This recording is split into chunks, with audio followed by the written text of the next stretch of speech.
Mabuhay! Ako ito si Eds at welcome sa panibagong It's Storya! Nagbila ko sa 7-Eleven ng vitamin boost for only 56 pesos. Hindi ko alam kasi feeling ko there's something wrong with my body today. Parang high blood yata ako. So I need to take myself. So ito, try natin ito para medyo gumanda ating pakiramdam.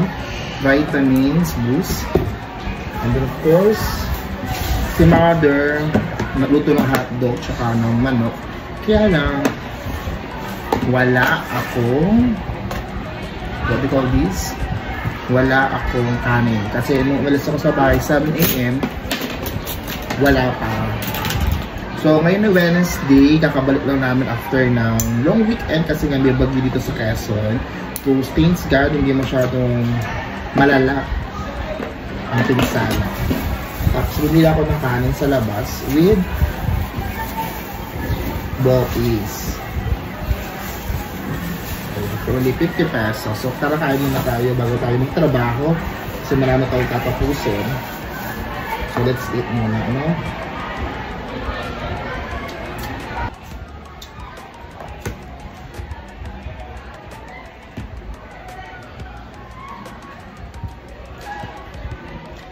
A few moments later.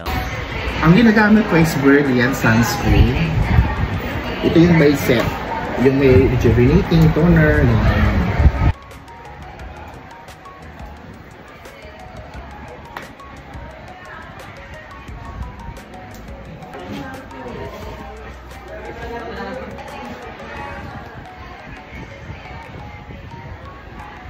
Hindi ko ba? Talagang bilawin lang po. Ano? Ayan. Tapos, parang hindi na ako mag-uli. Ito yun. Okay. Last program.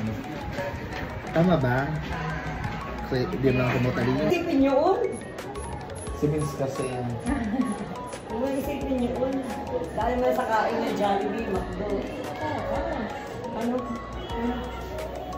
Yung question? Ano? Ilan? Wala kang higo po. Shout out and thank you so much kay Sir Ian and friend Erwin for helping me para ma-accomplish ang SF10 ng aking players mula sa kanilang paaralan.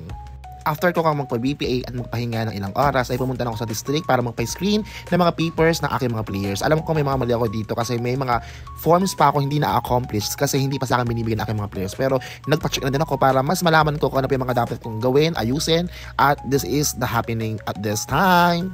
Ito ay Yan na po yung pa-certified mo sa inyong schoolhead.